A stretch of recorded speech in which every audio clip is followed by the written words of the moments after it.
The wind came down off the high plains that year like it was looking for something to punish, and it found the Kane ranch easy enough, since there was little left standing in its way but a weathered house, a leaning barn, and the man who moved between them like a ghost keeping to its own haunting. Josiah Kane was 43 years old, though folks who'd known him before said grief had aged him past that, had put gray in his beard and a permanent stoop in his shoulders that hadn't been there when his wife was alive. 6 years now since the fever came through the valley and took Sarah in 4 days, and his son Thomas, not yet 3 weeks old, in 5. 6 years since he'd buried them both under the same cottonwood tree, side by side, the graves too close together and too small, and something in Josiah had simply stopped. Not his heart, not his hands, those kept working, kept mending fences and driving cattle, and doing all the small brutal tasks a ranch demanded whether a man's soul was in it or not. What stopped was whatever part of him used to reach toward other people. That part had closed up like a fist and never opened again. In town they called him Broken Kane, though never to his face, because even broken men could still look dangerous in their silence. He came in for supplies once a month, spoke only what was necessary, flour, nails, thank you, and left before anyone could ask him to stay for supper or offer condolences that had gone stale 6 years past their usefulness. The women had tried early on, casseroles left on his porch, invitations to church suppers. He'd thanked them all with a courtesy so cold it might as well have been refusal, and eventually they stopped trying, the way people stop knocking on a door that never opens. He'd become a fixture of the county's sympathy and its stories, the sad hard man out past the ridge, and everyone agreed there was nothing to be done for him, that some men simply broke in a way that couldn't be set right again, like a bone healed crooked. His house reflected it.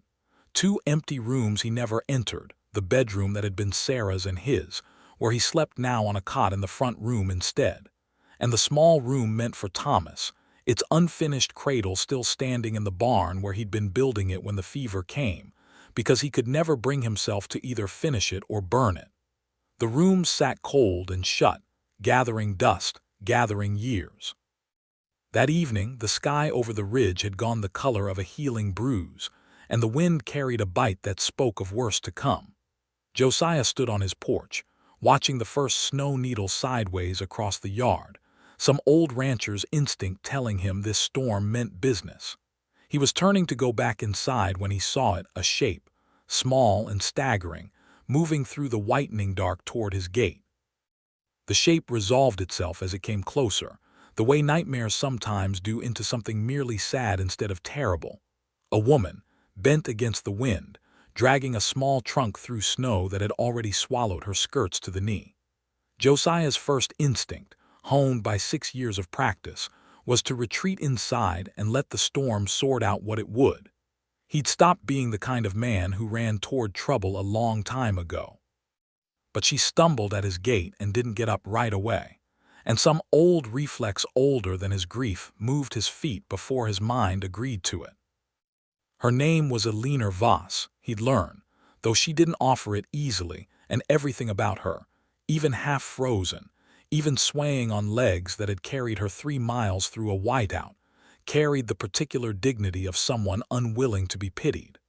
Her wagon had broken an axle back along the ridge road, she told him through chattering teeth, refusing his arm twice before the cold made the decision for her. She had a trunk and nothing else, and she held onto its handle even as he half carried her through his door, as though letting go of it might mean letting go of everything. He built up the fire. He found a blanket that still smelled faintly of disuse. He did these things clumsily, a man out of practice at tending to anyone, his hands remembering hospitality the way a limb remembers a motion it hasn't made in years, correct in shape, uncertain in execution. She thanked him each time in a voice sharpened to a point, gratitude that clearly cost her more than the cold had. "I'll repay you for the trouble," she said, teeth still chattering, and he said nothing, because he didn't know how to tell her there was no debt in it, that a man didn't charge interest on not letting someone die in his dooryard. She didn't want his kindness exactly. She wanted to owe no one anything, and every log he added to the fire seemed to sit on her like a weight. Over the first strained hour, in fragments she seemed to resent giving him, he learned she was a widow, her husband killed in a dispute over grazing rights that had turned to gunfire, though she said the words flatly, like reciting a fact about someone else's life. She'd been traveling to a sister's homestead 2 counties over, though when he asked how far, she admitted, after a silence, that she wasn't certain the place still stood, or the sister still lived there, or that anyone was waiting for her at all. She'd simply been traveling toward the last address of hope she had. Josiah recognized something in that admission he didn't want to recognize, a person moving forward not because they believed in the destination, but because stopping was worse. He said nothing about it. He only added another log to the fire, and the two of them sat in the small, cold-fought warmth of his front room, two strangers with nothing in common but everything unspoken. The storm kept them 3 days, the snow piling against the barn door, until Josiah had to shoulder it open each morning just to reach the stock. And in those 3 days, the careful distance between two guarded people wore down the way water wears down stone, not through any single dramatic event, but through the sheer accumulation of shared, unremarkable hours. Alina found the cradle on the second day, when Josiah sent her to the barn for eggs, and she saw it standing half-finished in the far corner, gathering dust and cobwebs, its curved rockers sanded smooth, but its headboard left rough and unpainted, as though the hands that built it had simply stopped mid-motion one afternoon and never returned. She didn't ask him about it. Something in its abandonment told her not to, some instinct that certain silences deserved to be respected rather than pried open. But she thought about it all that day, and he noticed her thinking about it, the way a man notices weather changing before the sky confirms it. That evening, unprompted, haltingly, in a voice that seemed to have to relearn the words as it spoke them, Josiah told her, "Sarah, Thomas.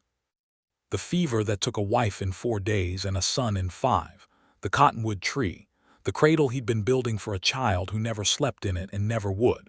He hadn't said their names aloud in 6 years, had let them live only in the silence behind his teeth, and saying them now felt like reopening something that had scarred over crooked, painful in the specific way of a bone reset too late. Alina didn't offer comfort he'd have refused. She only listened, and when he finished, she gave him her own grief in trade, her husband's name, the argument over grazing rights that had ended with a bullet instead of a handshake, the particular loneliness of being made a widow by other men's pride. Neither called it romance because it wasn't, not yet. It was recognition. Two people who had each mistaken surviving for living, who had each built a kind of fortress out of their wounds and called it strength, seeing the same architecture in the other and understanding it plainly for the first time. It was Alina who broke the last wall down on the third night, when Josiah made some quiet, self-deprecating remark about being the broken man the town made him out to be, an old habit, a shield he'd worn so long he wore it like skin. She turned on him sharply, her exhaustion and grief giving her words an edge she hadn't intended but didn't take back. "You are not broken," she said.